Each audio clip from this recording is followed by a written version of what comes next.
Hi, welcome to another episode of the Post-Separation Abuse Podcast. I'm your host, Danielle Black.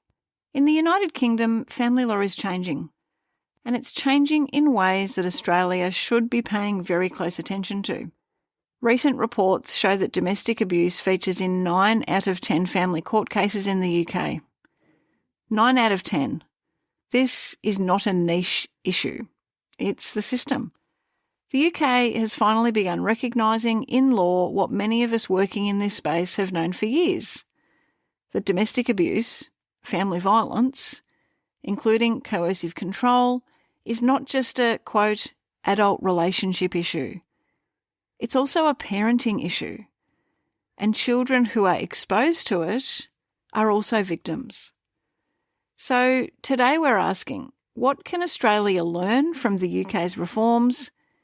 And what, as a community, as a society, are we still refusing to acknowledge and face? Let's start with what's actually changing in the UK. New proposed laws mean that domestic abuse is now being formally recognised as a core child welfare issue, with the courts being required to consider it when making parenting and contact decisions. Domestic abuse protection orders, DAPOs, are being introduced to replace older, weaker protection systems. These orders can include electronic tagging, enforceable boundaries, and longer-term restrictions on abusive parents. Most significantly, the long-standing presumption that a child benefits from contact with both parents is being challenged with a view to being limited, particularly in cases involving abuse or risk of harm. In other words, the UK is finally moving away from the dangerous ideology that contact between a child and a parent is automatically good. This shift matters because it acknowledges a truth that systems and, frankly, communities as a whole have avoided for far too long. That some parents are simply unsafe, will always be unsafe, and that any level of shared care is simply not appropriate. Here in Australia, we actually made similar legislative changes. The 2024 reforms to the Family Law Act removed the presumption of equal shared parental responsibility and its links with parenting time. The law now says clearly that children's best interests and safety must come first. Exposure to family violence is recognised as being harmful. Any presumption of equal shared anything has been scrapped. That's a massive step forward on paper. But here's the problem. The legislation for us is no longer the issue. The issue is the ideology. It's society, the community, and even professional opinion that unfortunately stops us moving forward and in many cases keeps dragging us backwards. Because despite the law changing, many lawyers, mediators, report writers, and even judges still operate under the old thinking.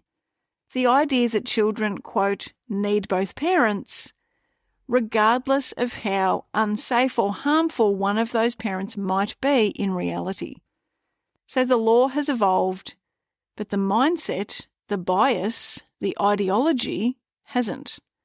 And until it does, the law can't work the way that it's meant to. And this is where we need to get really honest with ourselves. Family violence is not rare. It is not limited to intimate partner relationships. And perpetrators of family violence are not good parents. They are not safe parents. Children have a right to be protected from them. Family violence doesn't stop being relevant once a couple separates. The behaviours that existed during the relationship, control, manipulation, intimidation, any form of abuse, those things often continue after separation, especially through parenting arrangements, and to and in front of children. A parent who controls or abuses their partner is often using the same or similar tactics on their kids. Coercive control is not about conflict. It's about power and domination. And anyone who dominates, controls, or harms the other parent of their children cannot be trusted to parent safely. This is not anti-non-primary caregiver. This is not anti-father. This is pro-child. The reality is that most perpetrators of family violence are male.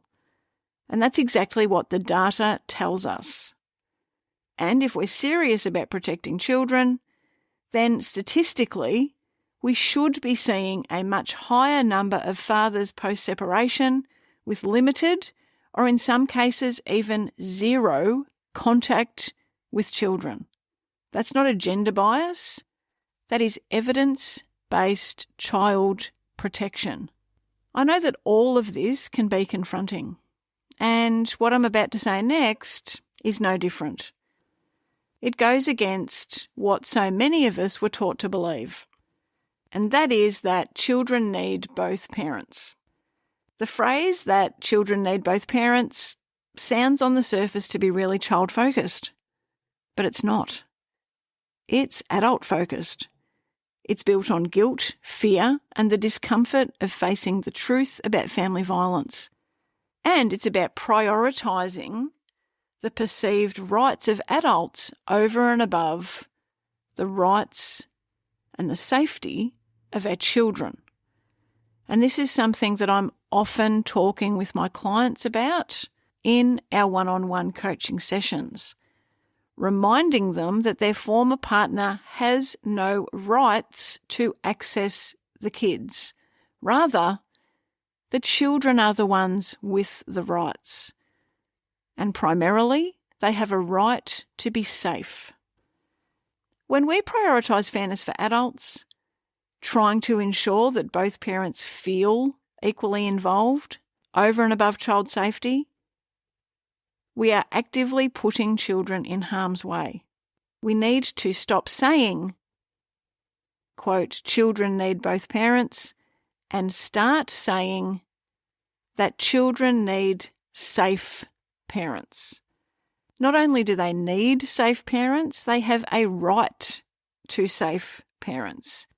Australia's legislation has evolved, but our system, our culture, has not caught up.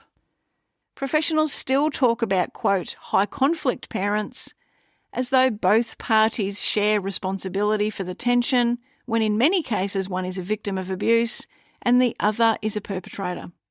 Mediators and lawyers still push for compromise, even when safety risks are clear.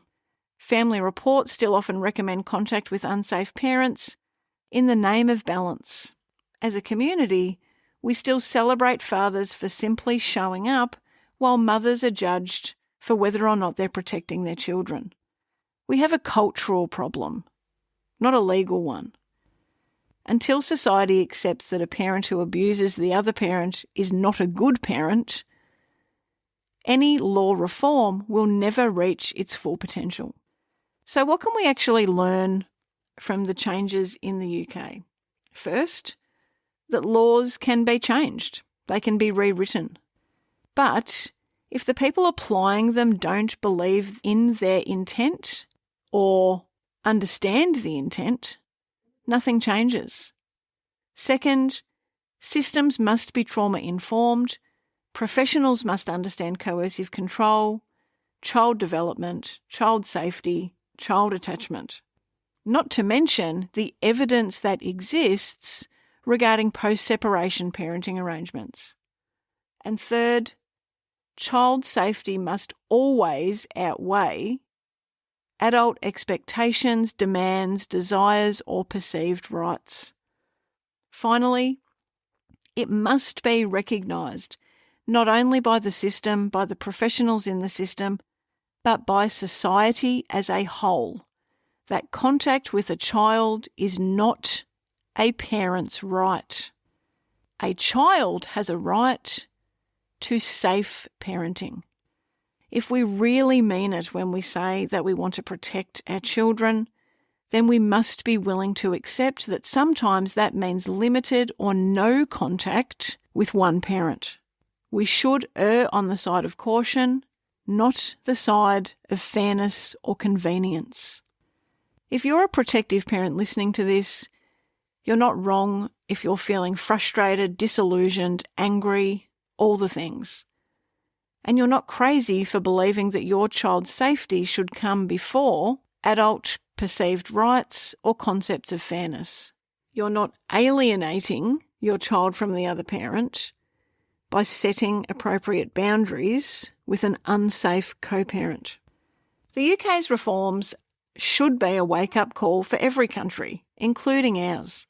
They show us that systems can and should change when truth is finally acknowledged. Australia's family law, in many ways, has already caught up. But now it's time for our culture, our community, our society to catch up too. We cannot keep pretending that family violence is an intimate partner problem or an adult relationship problem. It's also a parenting problem. It's a child safety problem. Until we're willing to face all that, no amount of reform will protect the children who need protecting most. Protecting children isn't about fairness, it's about courage. And courage starts with being prepared to acknowledge and tell the truth even when it's uncomfortable. Thank you so much for being here with me today on the Post-Separation Abuse podcast. I look forward to chatting with you again soon. There's a moment where the noise stops landing, where the chaos loses its hold. That's it for today's episode of the Post-Separation Abuse podcast. If you found this helpful, you'll love the Post-Separation Parenting Blueprint, the foundation of everything that my team and I teach, now available to all protective parents. Whether you work with us one-on-one or navigate your journey independently, the blueprint is where everyone starts. Whether you're thinking about separating, in the early stages of separation, wanting to avoid your kids being trapped with unsafe or inappropriate care arrangements, or perhaps needing to challenge and change current arrangements, and even if you're currently in the court system for parenting matters. I created the blueprint as a gift to all of my fellow protective parent warriors because the journey of being a change maker and a cycle breaker can't be done alone, and the blueprint is the one post-separation parenting resource that gets it right. Child development, safety and well-being put first, with the evidence to back it up. The blueprint gives you the same strategic frameworks that my team and I use in private one-on-one coaching, and it's available on an online platform for you to access whenever and wherever you need. You can also ensure that you're up to date with any new announcements by checking in regularly to the website danielleblackcoaching.com.au. Until next time, take care. And please always remember, you are your child's greatest protector.